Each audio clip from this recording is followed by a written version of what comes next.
My young boss summoned me to his office. You won't believe what transpired. Be sure to give the video a thumbs up, share your insights in the comment section, and subscribe to keep up with our newest narratives. The email arrived on a Tuesday afternoon, precisely when the post-lunch lethargy began to envelop the office, like a heavy woolen cloak. My name is Margaret, and for the past 23 years, I have been a steadfast presence at Pennington Financial, a component in a meticulously functioning, albeit somewhat routine, operation. I've witnessed the ebb and flow of trends, the ascent and descent of leaders, and the quality of break room coffee transition from acceptable to abysmal, and, gratefully, return to a state of mere adequacy. The sender line in the email, however, defied all expectations. Julian Blake, M.R.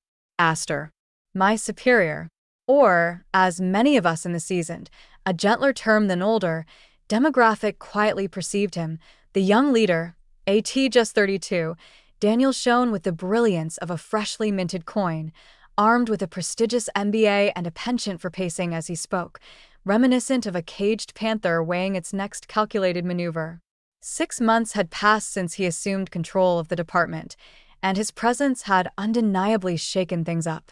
He was always courteous, yet there was an intensity surrounding him, a restless energy that made me, along with others who had experienced life's ups and downs, feel somewhat like antique furniture in a sleek, modern space. Sturdy, indeed, yet it doesn't quite align with the fresh aesthetic. The subject line was straightforward. Brief conversation. My heart performed a delicate tap dance against my ribs, the familiar rhythm that arises when one strolls down a shadowy street, sensing footsteps trailing behind. A brief conversation with the higher-ups seldom signified an impending promotion or a commendation for a task executed with excellence, particularly not without any warning. My mind, always the meticulous archivist of looming calamities, began sifting through the array of possibilities. Had I overlooked a deadline? Did someone express dissatisfaction with my work? After all these years, was I truly being cast aside at last? A shiver coursed through me, entirely unrelated to the frigid air conditioning that, as per usual, was cranked to an Arctic chill. I surveyed my cubicle, a modest, individualized enclave amidst a vast expanse of uniform beige. Images of my adult children, Matthew and Grace, gazed back at me, their expressions eternally youthful within those 5x7 borders. A somewhat droopy succulent, a present from Grace, rested on the edge of my desk, a symbol of my not-so-great gardening skills, yet also a reflection of my determination. I had nurtured it for an entire year, a modest triumph. This small corner, these tiny details, they belonged to me. The mere idea of it being snatched away, or of departing from it before I felt prepared, struck me like a blow to the stomach. I clicked to open the email. Margaret, would you be able to swing by my office at around 3:30 p.m. today for a brief conversation? Daniel, keep it simple and direct, without any exclamation points or smiley faces. His manner of expression. For the next 90 minutes, my concentration was utterly fragmented. I found myself skimming through reports, the words slipping past me like water through my fingers, while the cursor blinked at me, a silent reprimand on the screen. I subtly inquired of Susan from accounting, whose cubicle was adjacent to mine, whether she had caught wind of any whispers, any hints of looming disaster.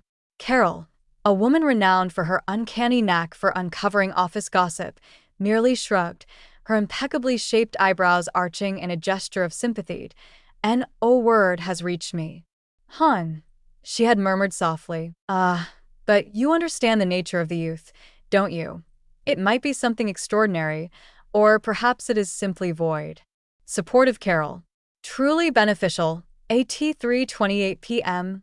I rose from my seat, carefully adjusting the front of my blouse, a sensible navy blue, my trusted choice for those days when I wished to blend and yet maintain an air of professionalism. I took a sip of lukewarm water. The dim glow of the computer screen revealed a woman whose eyes bore witness to the passage of time, marked by a few more lines than she recalled from the previous year. Her hair, a shimmering blend of silver and gold, was elegantly gathered in a tidy clasp. A flicker of apprehension danced in my gaze. I was able to perceive it. Steady yourself, Margaret, I whispered softly to myself. You've navigated challenges far more daunting than a boss in their 30s.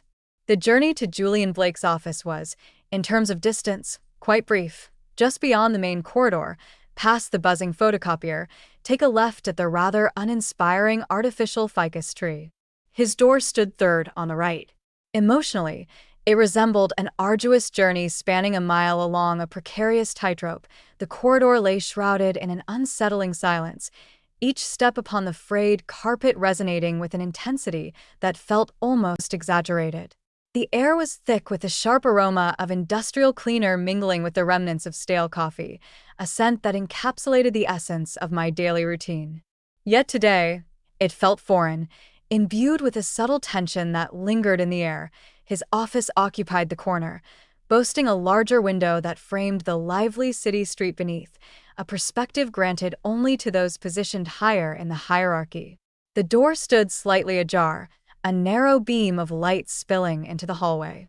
The soft cadence of his voice reached my ears, yet the words remained elusive, dancing just beyond comprehension.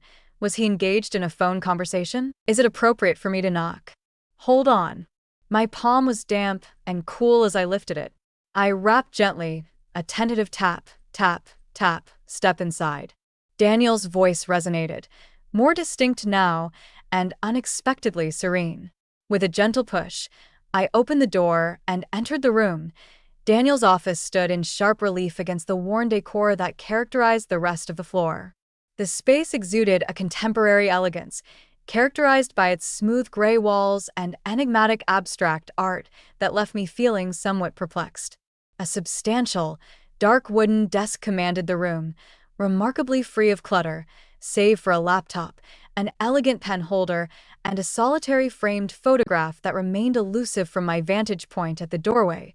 He stood by the window, his back turned to me, gazing out at the sprawling city below. He was not engaged in a phone conversation. He found himself in solitude. As I stepped inside, he pivoted to face me, and for a fleeting instant, he seemed far removed from the image of the kid boss. He appeared pensive, perhaps even slightly weary. A subtle line had formed between his eyebrows, a mark of time that was absent just a few months prior. Thank you for your presence, Margaret. Would you be so kind as to close the door? Please, take a seat. He motioned toward one of the two luxurious visitor chairs positioned before his desk. They appeared significantly more at ease than the standard-issue chairs that the majority of us possessed. I shut the door behind me, the sound of the latch echoing with an unsettling finality, and settled onto the edge of the cushion, my hands intertwined gently in my lap. A once-conquered nervous habit has resurfaced, much to my surprise. The silence lingered, dense and oppressive. He lingered at the window for a moment longer, then pivoted completely in my direction, his face a mask of inscrutability. This was the moment, the very purpose behind the call to gather. Thoughts surged through my mind, preparing for the inevitable collision. What in the world could this possibly pertain to? He was not pacing. That was something entirely different. He merely lingered in place, in the quiet of the late afternoon. The sun poured through the window, stretching long shadows across the simplicity of his office. He finally approached his desk, choosing not to take a seat behind it, but instead leaning against the front edge, directing his gaze towards me. It was a surprisingly casual stance. It unsettled me even more than the summons did.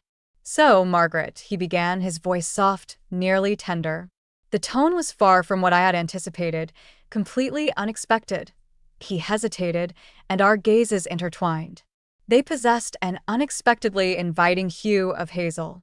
In that instant, they bore a gravity that felt far beyond his youthful age. I wish to discuss a matter with you, one that deviates from the usual. Distinct? My thoughts faded into emptiness. Every one of my meticulously crafted visions of despair and darkness flickered and faded away like malfunctioning fluorescent bulbs. Variety can encompass a multitude of possibilities. Coming from Julian Blake, a figure unlike any superior I had encountered before, the outcome was utterly unpredictable. I merely nodded, my throat inexplicably parched, rendering me speechless as I waited. The city buzzed beyond the walls. A remote, unheeding melody underscored the abrupt, piercing clarity of the space. My youthful superior, and an atmosphere brimming with an emotion I struggled to define. It had transcended fear. It was a sense of eager expectation, a burgeoning awareness of an uncharted moment on the verge of revelation. At last, he shattered the stillness, his eyes fixed and resolute. "Margaret," he murmured, his voice barely above a whisper, "I've been reviewing some of the older project files, those that predate my tenure here. In particular, the community outreach initiatives that emerged roughly a decade to a decade and a half ago." My brow knitted in contemplation. Engagement with the community? That feels like an eternity in the realm of corporate existence. I had immersed myself deeply in those, fueled by a fervent passion for them. We had formed partnerships with local schools and organized charity drives, engaging in activities that felt both meaningful and tangible. Yet, as with many initiatives, those programs were discreetly set aside when financial constraints emerged and focus realigned under earlier management.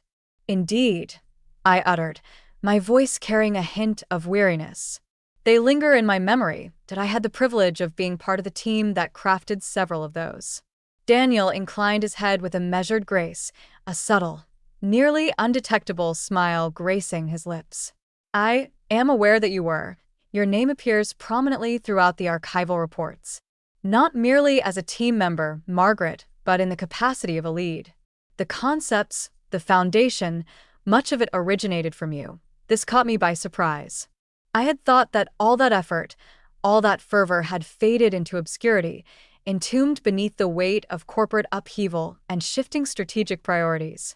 Hearing him mention it now with such precise detail was utterly disorienting. "IT was ages past," I remarked, perhaps with a hint of defensiveness. "At that time, the company focused on various priorities." Perhaps he yielded, rising from the desk and moving a few paces toward the window once more, before pivoting back. He stood still, not in his typical restless manner, yet there was an undeniable energy simmering beneath the surface. However, I found myself examining the impact reports. The favorable coverage, the uplift in employee spirits, the tangible benefits it brought to the community. That IT was truly remarkable, Margaret, genuinely remarkable. A delicate warmth began to rise along my neck. Recognition, particularly from a superior, was a scarce treasure. In my experience, it was virtually unheard of, coming from Julian Blake. His attention often gravitated towards future objectives and the pursuit of efficiency improvements. "Not a relic of the past." "Thank you," I whispered, uncertain of the direction this was taking. Was he merely engaging in courteous dialogue prior to revealing unfortunate tidings? The idea persisted, an unyielding sprout in the landscape of my thoughts. He approached me once more, and this time he took a seat, though not in his formidable leather throne that resided behind the desk. Instead, he drew the other visitor's chair a fraction nearer.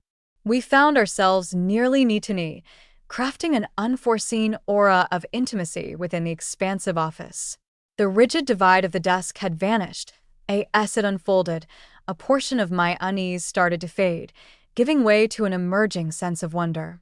"Margaret," he said, leaning forward slightly, his voice filled with sincerity. "I summoned you here because the board is, quite frankly, revisiting the topic of corporate social responsibility. This time, it's not merely a buzzword for the annual report.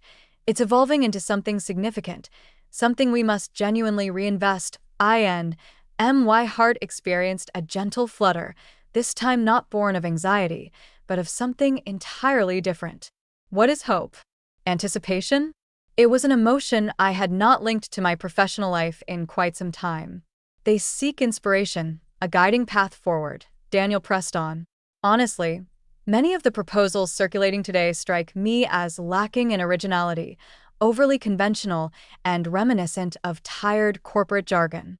He crinkled his nose just a bit, a surprisingly relatable gesture that shifted my perception of him from the authoritative figure to simply Daniel.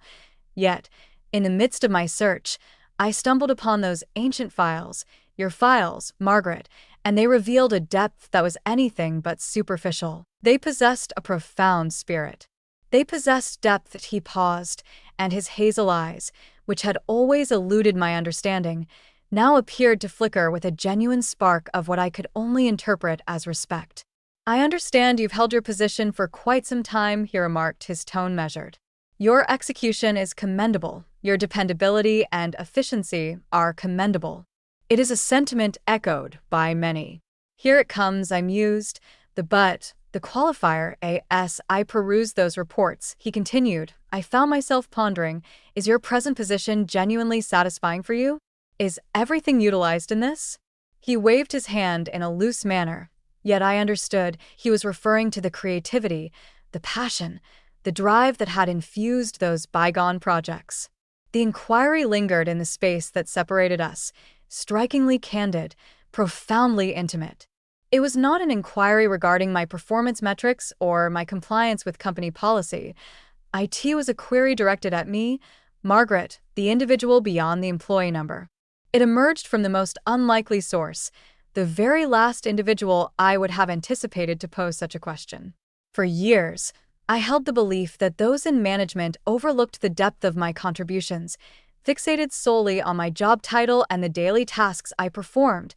I had mastered the art of compartmentalization, skillfully setting aside my own dreams and profound interests at the threshold, for there appeared to be no room for them within the corporate framework I navigated. A constriction gripped my throat.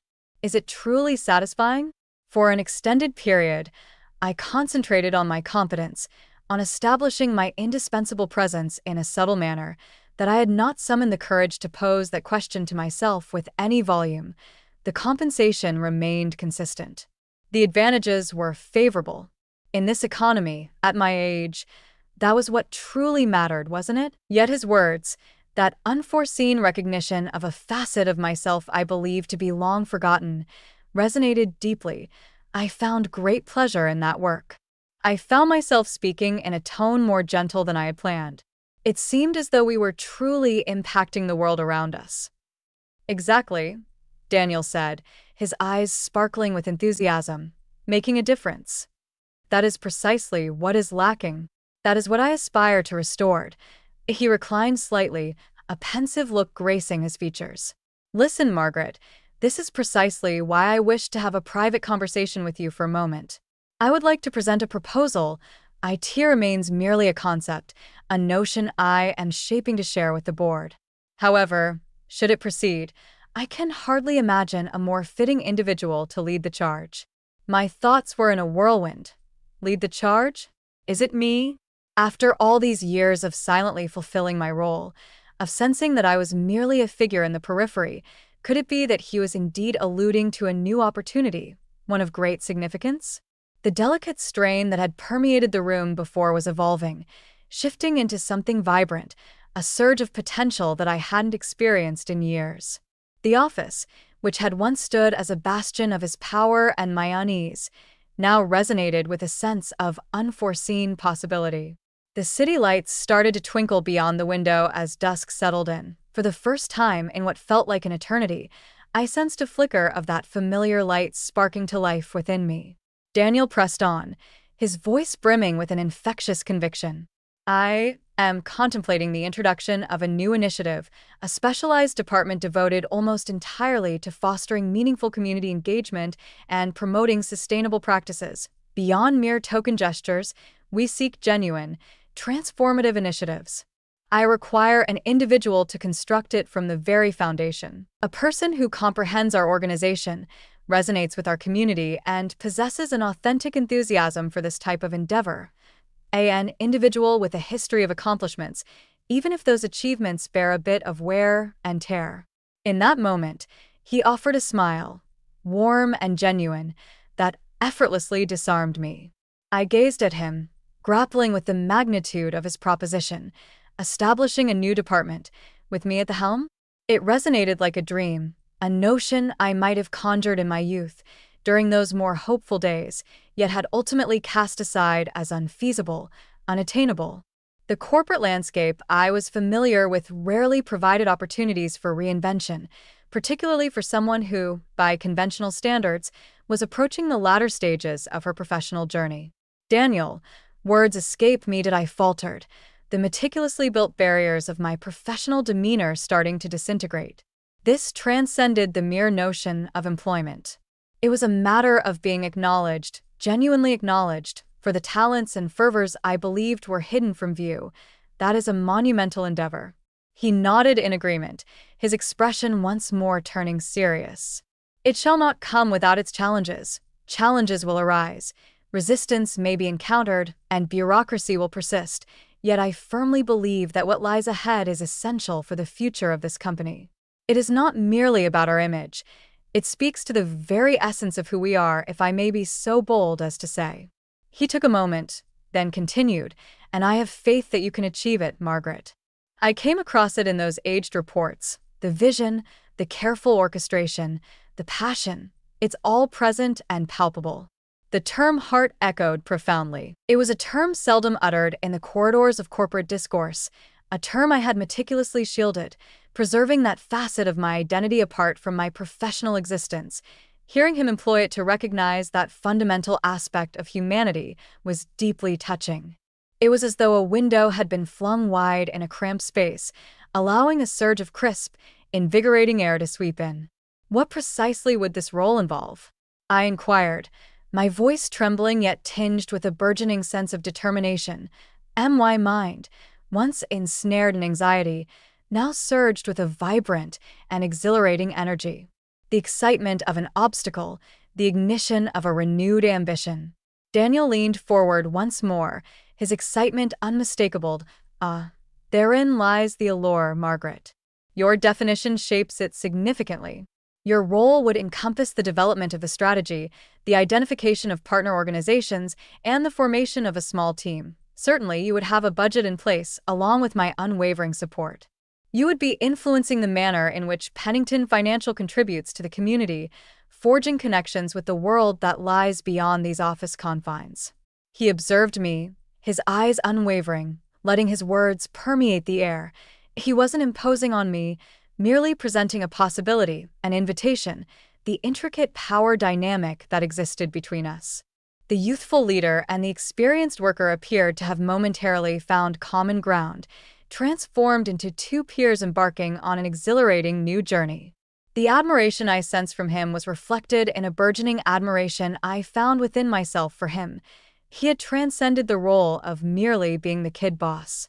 He embodied leadership with a profound vision, a figure unafraid to peer beyond the surface, delving into history to unearth the inspiration that would shape the future. This is quite overwhelming, I remarked, at last conjuring a faint, quivering smile.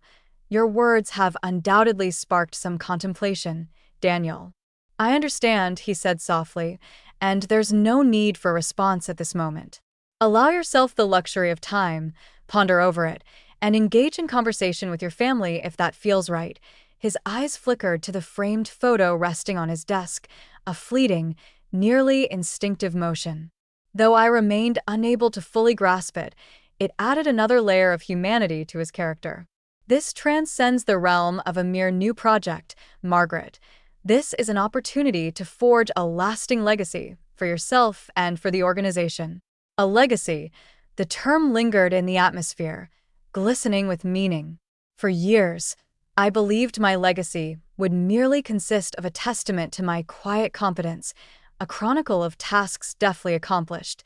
The notion that it might transcend the ordinary, striking a chord with my innermost beliefs, was a profoundly exhilarating experience. The earlier tension had vanished entirely, giving way to a deep emotional bond, a mutual recognition of purpose that surpassed our individual positions. In that instant, I unearthed a profound truth within myself, a dawning awareness that my path at Pennington Financial was not reaching its conclusion, but instead gearing up for an unforeseen and thrilling new chapter. The once imposing office, now transformed, was painted with vivid descriptions of its new essence. The contemporary furnishings are softened.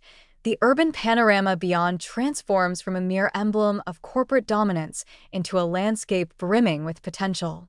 The exchange, initially laden with my own apprehensions, evolved into one of the most significant dialogues of my professional journey. "Thank you, Daniel," I said, my voice steady and filled with a warmth that radiated directly from my heart. "I appreciate your recognition of the potential within me, even in that old work I believed had faded into obscurity. It holds a significance beyond your understanding." He smiled, a sincere and warm expression that illuminated his eyes. "The credit belongs entirely to you, Margaret. The task has been accomplished by you to be mere chance." I stumbled upon the map. He rose to his feet, and I mirrored his action, a buoyancy washing over me that I hadn't felt in ages. The fatigue that typically enveloped me as the workday drew to a close had vanished, supplanted by a lively vigor. "Ponder it in the coming days," he remarked, guiding me toward the door. "Shall we reconvene early next week?" "And what of Margaret?" He lingered, fingers resting on the doorknob. "And no matter the choice you make, I want you to understand the immense value I place on your contributions to this company. In both the past and the present, those final words, though simple, served as the last fragment in the disassembly of my meticulously built professional barriers. It transcended the mere pursuit of a new job. It revolved around recognition, around esteem, around the profound sense of being genuinely appreciated, not merely for my actions, but for the entirety of my being and the richness of my journey." Upon exiting his office and re-entering the well-known corridor, the fluorescent lights appeared less jarring, and the air felt refreshingly less stale. The world shimmered with a newfound brightness, infused with a sense of hopefulness. The journey back to my cubicle was not merely a descent into the familiar cadence of the everyday. A journey unfolded, a decision beckoning from an unexpected path that had revealed itself, guiding me toward a future I had not even dared to envision mere hours before. As I weighed my options, an unfamiliar feeling washed over me. For the first time in ages, the thought of work ignited not a burden of duty, but a serene, exhilarating sense of expectation. The young leader caught me off guard. Very well. He had returned to me a fragment of my very essence.